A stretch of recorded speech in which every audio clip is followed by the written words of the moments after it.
It feels good to win a game in the morning, but I can't rest now, because it's the start of the second round and I'm playing as black. My opponent played e4, which is a move I'm always really happy to see, because I can play the French defense. Now, I always play the French defense in tournament because it's my strongest defense against e4. I don't have a good score with it, but not because of the position I get, because I'm usually better, but it's because of the fact that I'm bad. So he plays d4, main move, taking space, it makes quite a lot of sense, and I play d5, which is, the point of the French, playing this strategy with e6 and d5, then to target the pawn this way, and try to be a little more solid than playing, let's say, e4, e5. So the position is a bit more closed, but is still really active and aggressive if you want. So he takes the pawn, and now all the activity just goes away because it's the exchange variation. And after I take back, they can play, for example, knight on f3. I play knight on f6, bishop on d3, bishop on d6, castle, castle, bishop on g5, bishop on g4, let's say h3, I go back, h6. Oh man, I can't play h6 at this point, but you understand that this is a really equal position. Let's say something like this. We just copy each other, and the position usually ends in a draw. Now, in a rapid game, it's not the case, but in a classical tournament, I think it could be. And my opponent is lower rated than me, so I'm really playing to win. In this position, my opponent played bishop on d3, and it's still the same stuff. I can play knight on f6 or bishop on d6. But in this position, I also have a really interesting move. With this move, black has a really good score, so I never played this move in tournament, but in order to win, I decided to take this risk, which is not so clever, by the way, but I did it, and I play c5. Now, c5, it's a really aggressive move, and yeah, I'm accepting to have an isolated pawn, although after the take, I take with the bishop, and as you can see, I can have a lot of activity. So, it's a really good move if you want to play to win. Maybe it's not the best according to Stockfish, but I think it's quite interesting. But my opponent decided not to take, and instead played bishop check on b5. Now, this is a really funny thing, because he said that this was the best move, so for this reason he decided to play it, but after this move he didn't know what to do. And I checked the database, and at eye level, the position with c5 was reached around 550 times, but this move has only been played 2 times. One time was a draw and one time black won. So also according to Stockfish, this is not the best move. But apart from that, if you want to get better at chess, you have to understand that you're not going to win by playing the best move. Because it's pointless to play the best move, but you don't know how to proceed. You should play something that you know. You should play the move that makes you play a middle game that you like. And this move, if you want to play it, you should really learn the middle game, because you lost a time with the bishop for no reason at all, I think. And now I can just develop. And now, in fact, he played the wrong move. So he spent 3 times with this bishop, trading it for the knight, which obviously is bad. So I take back with the pawn, and now I'm already better. I'm not winning, I'm not much better, I'm slightly better, but it's move 6, I think it's fair enough. So he played knight on e2, which is a move that makes sense. He wants to prevent any check with the queen, although probably knight on f3 was better. And now I played bishop on d6, which makes a lot of sense. if you take again, I'm going to have a really strong bishop, so if he decided not to take before, I don't see why he should take now. It's not a problem though. So he played bishop on e3, which is inaccurate because I can take the pawn. And I really thought between taking the pawn and pushing it. I had to do something because the pawn is attacked 2 times. And I thought that queen on b6 wasn't a good move. Because let's say I play queen on b6, take, queen take, so I have a queen on c5 for some reason that could be a target. This queen is not even that great. I mean, doesn't have clear targets. So that was kinda pointless to play queen on b6, and I think that Stockfish agrees. Yeah, you can take this pawn. But if you take, I wasn't so sure, because I mean, if you take with the knight, I think I can push, maybe. That was the point, wasn't it? It kinda is, but Stockfish thinks that playing knight on e7 is better, and maybe in the future I can push, I have a lot of space, so I think that's the point. But what if you take with the bishop? Because this is the target now. I still play knight on e7. Knight on e7, what if bishop take? Which is the best move. Rook g8 and threatening this. So it was a complicated position, and I mean, I don't really like to lose my right to castle, you know, but my opponent is also losing the right to castle, because after that, I mean, I take this pawn. So it's a really complicated position, but it's not an easy thing to play. Although this was the best move. Instead, I played the most human move, the second best move, which is c4, which is imprecise. It's imprecise because maybe not now, but in a couple of moves he can play b3. This is just a weakness, and after he plays b3, with 3 pawns, take back, and the rook opens up. So obviously with this move I'm just helping me, but I mean, I thought that taking was risky, so I just played this move, and I mean, I'm still slightly better, so it's not even that much of a problem. And my opponent plays c6. Now, I also think that c6 is inaccurate, because if you play c6, you still want to play b3. I mean, if you want to make progress in a position like this, b3 is a really important move, and by playing c6, this pawn is a weakness now. So it's kind of a pointless move. Also, you could just castle, and I can't understand really c3. In fact, Stockfish is suggesting bishop on f4 or b3. Because I don't really want to push this pawn. I mean, you can defend it, but you should try to play the most precise move. In classical, it's important to play really precise, because if you defend it now, you basically wasted the time doing something which wasn't useful for you. And this imprecision can be a reason you lose in the next move, in the long run. So you have to be really careful in classical. So he played this, and I played knight on e7. Knight on e7, I think it makes a lot of sense, because I want to target this bishop. Although now you can just trade it. But also I'm blocking all the check, maybe, I don't know, I can without the knight on g6. Knight on f6 was better, but also knight on e7 is not the end of the world. And he played knight on d2. Knight on d2 is not good, because I can play bishop on g4. Although, I didn't want to play bishop on g4 now, because he can push, I go back. And I mean, I have this important square, so I saw it was a good move.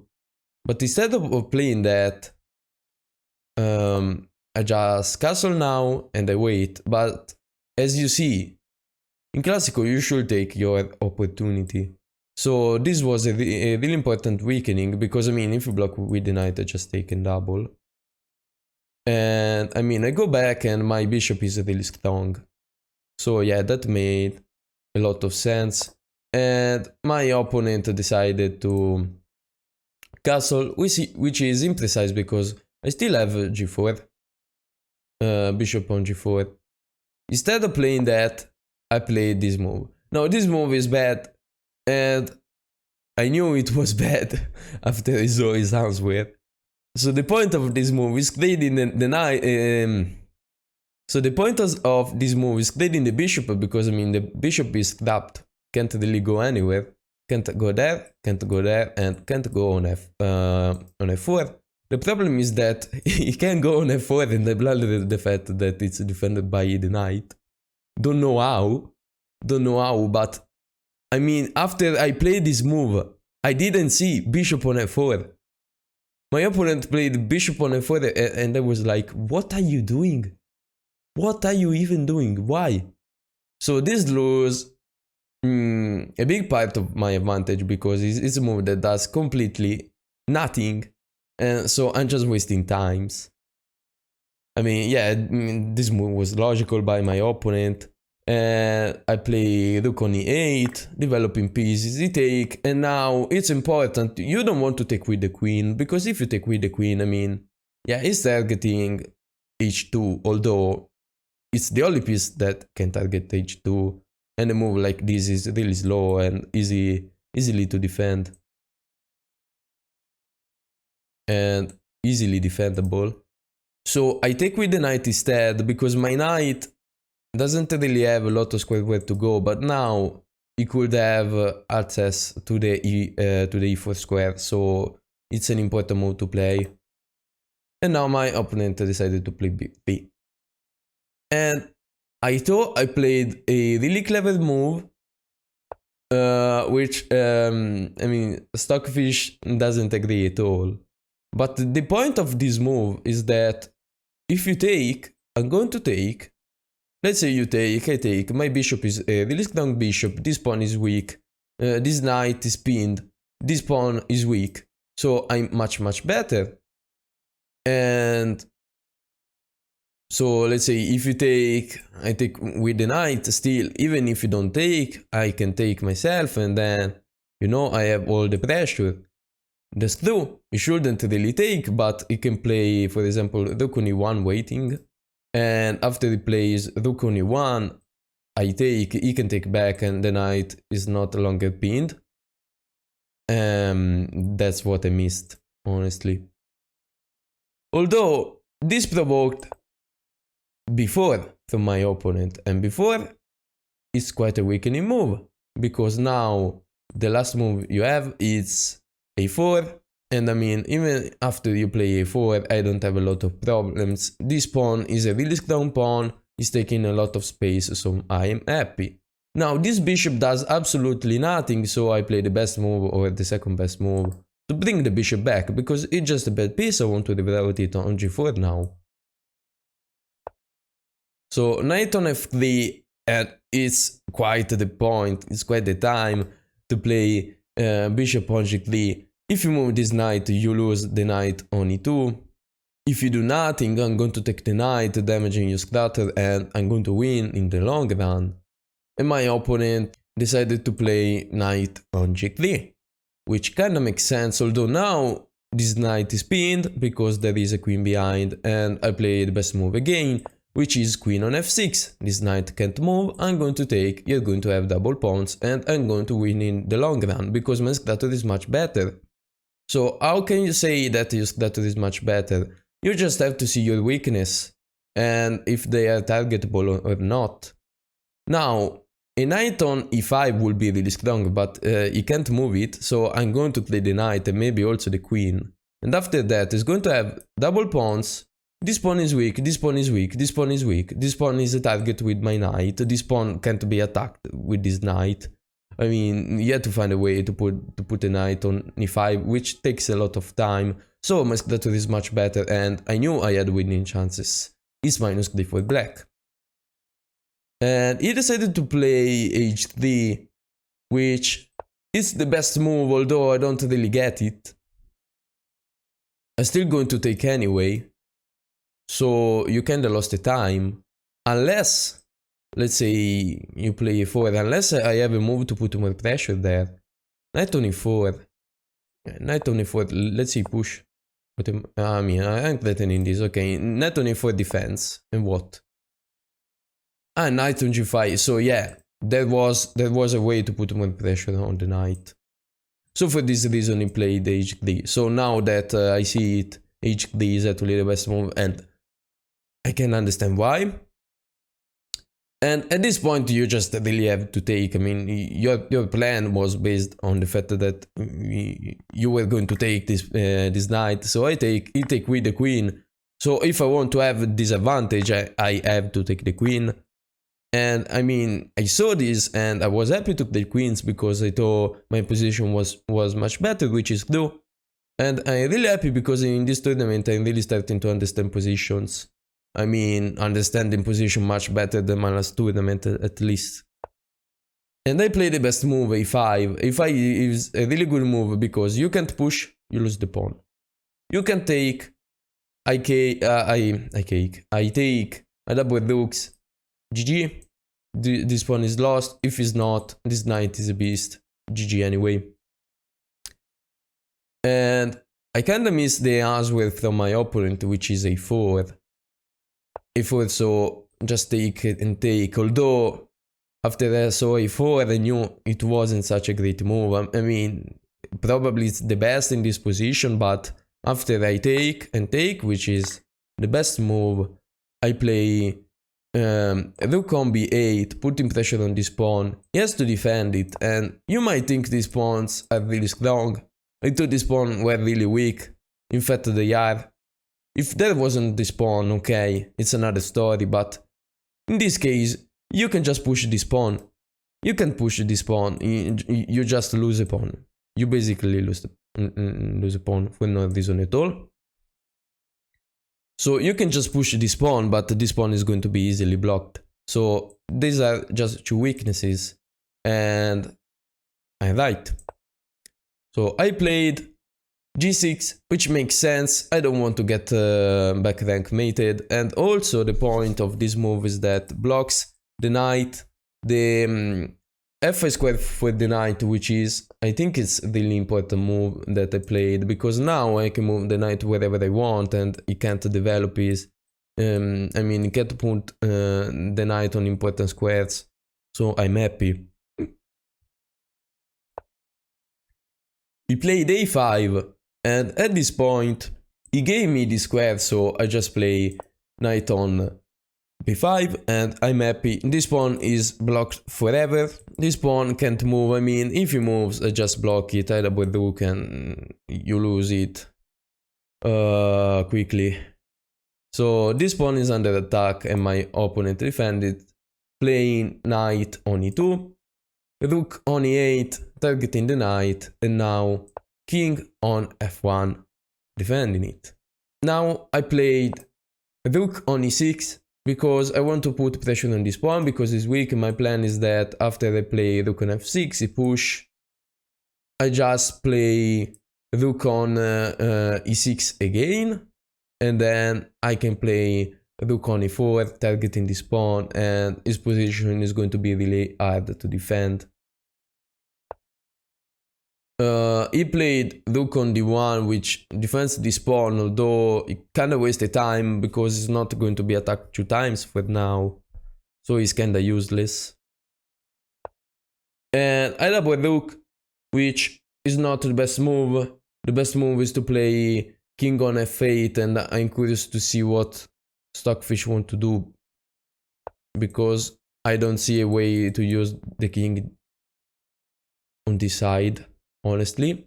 So he says f4, king on e7, rook a c1, rook b8. So you want to move the knight and put pressure there. So I think the plan, let's say he plays a knight c3 to date. So you, okay, let's play a move that is not a computer move. That was such a stupid move. King on d6. Oh, so your point is to move the knight, and I think you are going to put the king on b5, which is interesting. I thought it was really slow and kind of useless. Instead of doing that, I double rook now. He defends the knight because he's attacked 2 times. I targeted the pawn, and instead of pushing it, you can defend it with the king, so this move doesn't make a lot of sense.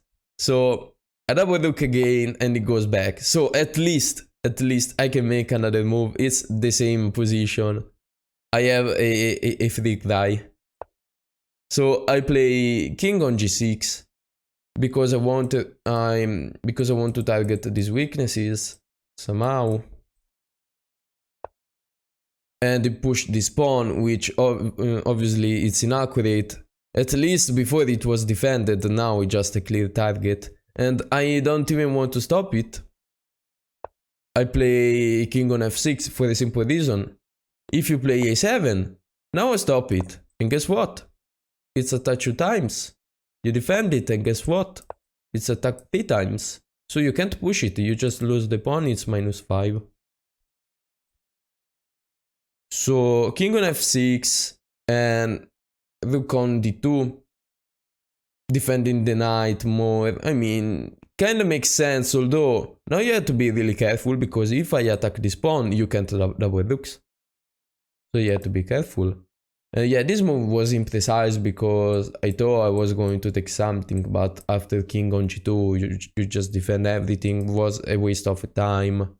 The best move is definitely playing rook on e6 to e7, and after that, if your opponent doesn't move this rook, you just play this and this, and he can't stop this. Although, even if he can stop it, let's say I play this,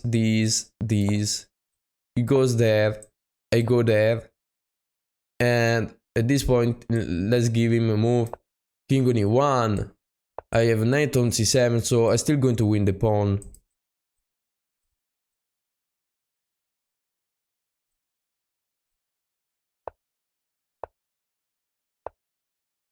So I played king on g5, which again, it was imprecise.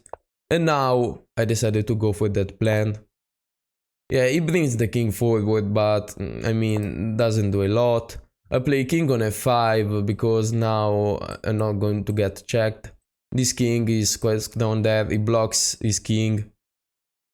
I think it makes a lot of sense. This move basically wasted time. Even if you push, I don't even care. I can just go for my plan, targeting this pawn, and now there is no way you can defend it. This move is bad, not only because you wasted time, but now you can't put the knight on f4. So it basically makes absolutely no sense, and also this is a target now. And I decided to attack the pawn this way, which I mean makes sense. Also this pawn, also playing rook on e4 maybe was a good move, but after you push, I don't know, it's still a good move, but this just wins material on the spot. I take knight check, I saw it, it does absolutely nothing. The knight again has no square because I played this move. And I mean, what can you do? Now we decided to play rooks because if you don't do that, I mean, let's say you move the rook, not even there because I push the pawn and you lose. You play this, just give a check, start pushing the pawn, start picking up material, and it's over, although it's already over. He played rooks, this move does nothing. Take, take is the same position again. And I check him, he moves the king, and now I need to be active because, I mean, I have a really good position, but if I want to win now, I need to be active, not to play passive thing, and to have all the attack and to have all the momentum by my side. So I played c3. c3, he defends the pawn, but I play knight takes d4. You have to move the rook. After you do that, I push. I start playing something like that, and obviously it's over, it's -10, and my opponent decided to resign. I'm happy with this game. Again, I played with 94% accuracy, according to Stockfish, which I mean is kinda wild, this accuracy. Let's say my opponent played with 90% accuracy, I wouldn't say that. Although, certainly I played well. I think I'm getting better with understanding the position, and now I'm supposed to play classical, because now I'm starting to play slower, getting an advantage slower, which is the best way, because if you rush, usually it's just a bad move or an imprecise move. So I'm happy with this game. Obviously, I missed something, so I still have a lot of work to do, obviously, but it wasn't bad at all. 2 out of 2, and see you with the third round.